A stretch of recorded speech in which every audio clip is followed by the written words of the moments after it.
All right, welcome into the Kodiak Broncos podcast. I'm here to talk about a preview of the Broncos versus Raiders game that's taking place in Vegas this upcoming weekend. But before I get into it, I just want to say, leave a like if you enjoy, subscribe if you're not already, drop a comment, let me know what you think about this game and what you're thinking about how this game's going to go, any final score predictions.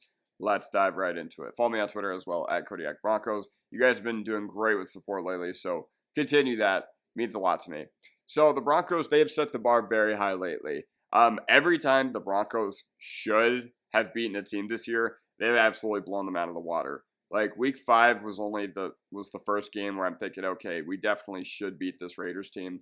And it took a little bit to get going. And if you guys remember back to that week 5 contest with these two teams, Denver got off to a slow start. But the Patrick Surtain pick 6 was kind of what sent the Broncos season into an upward trajectory and what set the Raiders season into absolute freefall mode. But after that, we played against the Chargers, which we ended up losing, unfortunately. But then after that, we had the Saints, should have beat them, destroyed them. Panthers, should have beat them, destroyed them. After that, we had the Ravens, the Chiefs, and then we should have beat Atlanta this past Sunday. I mean, I wouldn't say we should have, but I think it was pretty expected that the offense was going to have a good game, and they did. They had a very, very good game. But ultimately, I think this game ends up being a one-score game regardless of the outcome because the Raiders, they're in free-fall mode.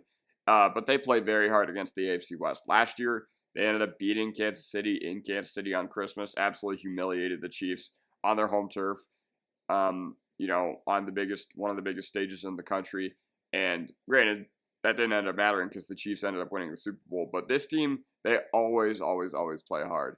And the Chargers played the Raiders last year, and the Chargers, I think, lost 63-20, I think the final score was. But the only game that the Raiders have really not shown up for in the division since AP has taken over as the head coach was the Chargers game week 1 when Dobbins ran for like 170 yards. So, and you could say whatever you want about our final score against them in week 5, but ultimately that wasn't a gimme game at all. Now, thankfully, the Broncos ended up turning things around, but they came out a little flat, and then, Patrick Surtain is that guy, and the rest is history. And the opportunity I really see here is for the pass game. But our wide receivers are inconsistent. Like, the team hasn't, played long enough to gel to where I think, okay, we could just coast on talent alone in a divisional game. And they still have one man who brings his absolute best against us. That's Maxx Crosby. Now, it does get a little easier on the defensive line because you don't have Malcolm Koonce. You also don't have the big fish of this free agent offseason in Christian Wilkins. Yeah, you don't have either of those guys for this game. I think both guys are actually out for the year. So, yeah, ultimately, you should take care of business on the offensive line because even though you have the second-ranked offensive line in the NFL by PFF right now, you still just need to take care of business. You still need to bring your game because Maxx Crosby, he is going to have this Raiders team fired up. The Raiders always seem to be playing with a little extra juice against the Broncos.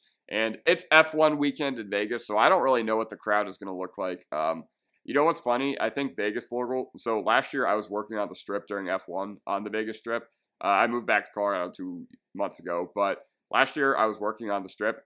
And I think that it actually kind of deters people from going out. So we'll see what the crowd looks like. Maybe the crowd is just a bunch of rich dudes who aren't actually interested in football, kind of like what we see with the Super Bowl every year. But since it is such a big weekend in Vegas, I'm curious to see. I don't know if the Broncos are going to have the advantage that I would expect them to have in this game, just because, this is the best we've been since we played at Allegiant Stadium. And speaking of Allegiant Stadium, it has been an absolute house of horrors for Denver. So 2020, Raiders 37, Broncos 12.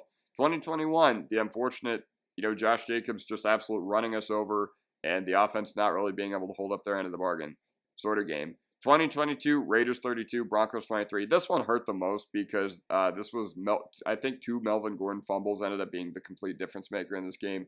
And the Raiders were 0-3 going into it, so that was absolutely painful.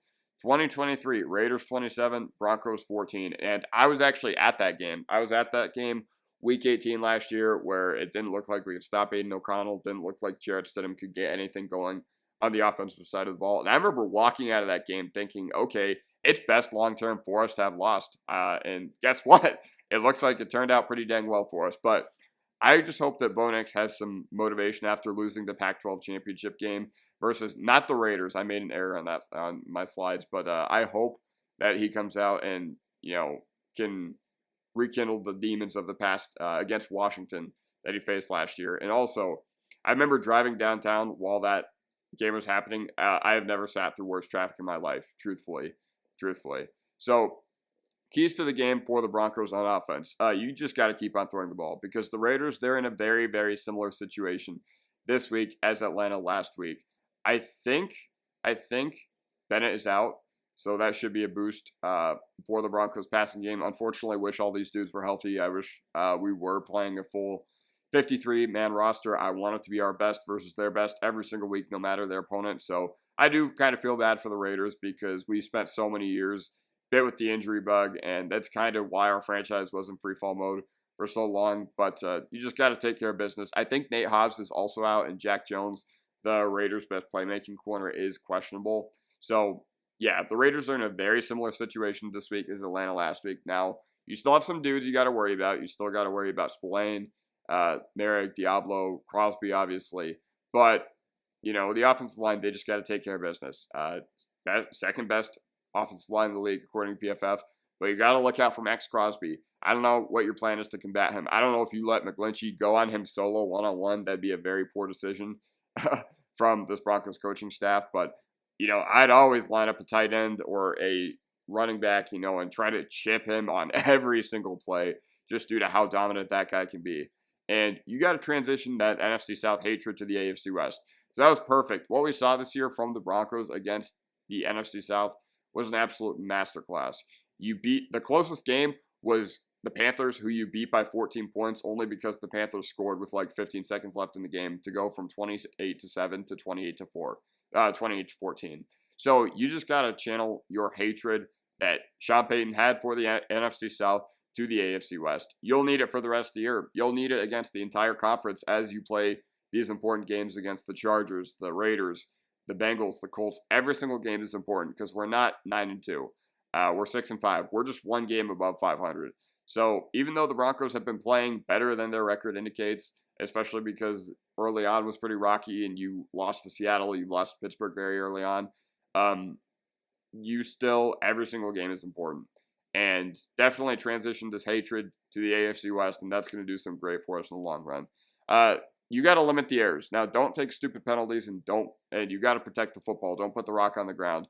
You can't have your regularly scheduled Lil'Jordan Humphrey error in this game. You can't have it on the first drive of the game. Now, granted, last week they had it. It was a holding penalty, and they ended up being able to, overcome that, which was absolutely fantastic. But they also got lucky with that fumble. And, guys like Estime, who have had the fumble problem, Javonte, who put the rock on the ground against the Chargers. You just gotta take care of business in your game. I know it can be really easy to look ahead to Cleveland on Monday Night Football, and because Cleveland has a mini bye, and Cleveland is definitely going to have some juice, and they're going to want to play very well, especially for Judy in his revenge game. But listen, you're playing the Raiders. This is not a layup by any means. I don't care what people on Broncos Twitter are saying. I don't care that all the score predictions when I was watching Let's Talk Broncos, everybody in the chat was like 34-13. While if there was another team in the NFC South that we were going up against that was in a similar situation to the Raiders, I would absolutely agree, because we have shown a propensity to just come very, very prepared against our interconference opponents. But you got to keep your foot on the gas for the Broncos. Just don't lose sight of this.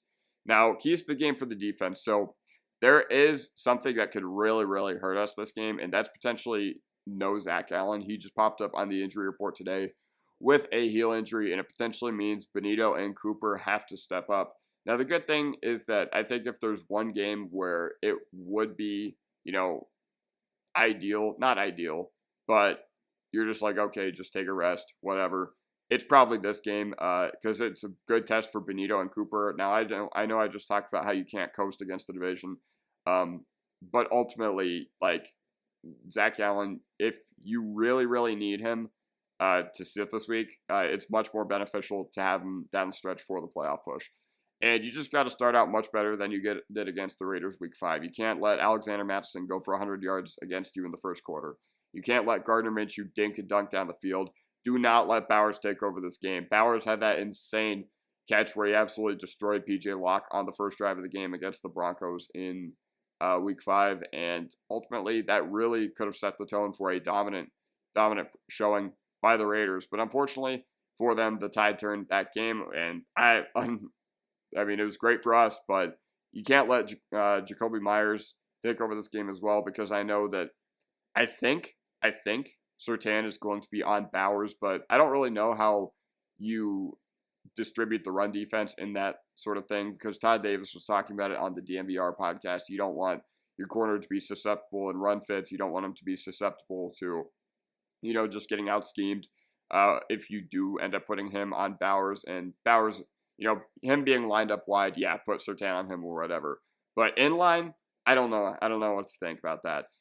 You just got to keep Jakobi Meyers in check as well. Hopefully that Riley Moss can handle that assignment, because I imagine it's going to be mainly on him. And we've seen what a savvy NFL veteran wide receiver in Courtland Sutton can do against some inexperienced young corners. So because he absolutely annihilated McDuffie 2 weeks ago. So you just got to keep Jakobi Meyers in check as well. That is something that could happen. Jakobi Meyers could end up, being a big part of the Raiders game plan. And I think if they were smart, he would be. But you got to take advantage of potentially no Zamir and no Madison. I can't remember which one of these guys is doubtful. I think it's Madison. But Zamir White, I think is questionable. But either way, the Raiders are preparing for a lot of Dylan Labe this game. Like, all the beat writers are saying that this is a big opportunity for him. Same with Amir Abdullah. So you just got to take advantage of the fact that they're not really going to have any backs. Maybe Zamir that could, destroy you in the actual run game itself. So you just got to prepare. You got to maybe cheat on the pass a little bit. I mean, that wouldn't be the worst thing in the world. And yeah, so overall, my final prediction for this game, I'm tempering my expectations, but I still think we come out on top, because we don't have the dudes to coast to an easy dub against the AFC West yet offensively, especially in a place where we have not lost in the past 4 years, and we've looked pretty bad nearly every time we've played there. So my final prediction for this game, I still think the Broncos win. I still think they take it 24-17. Let me know your thoughts in the comment section down below, and I'll see you guys next time. I'll see you guys on Sunday, hopefully talk about a Broncos win. See ya.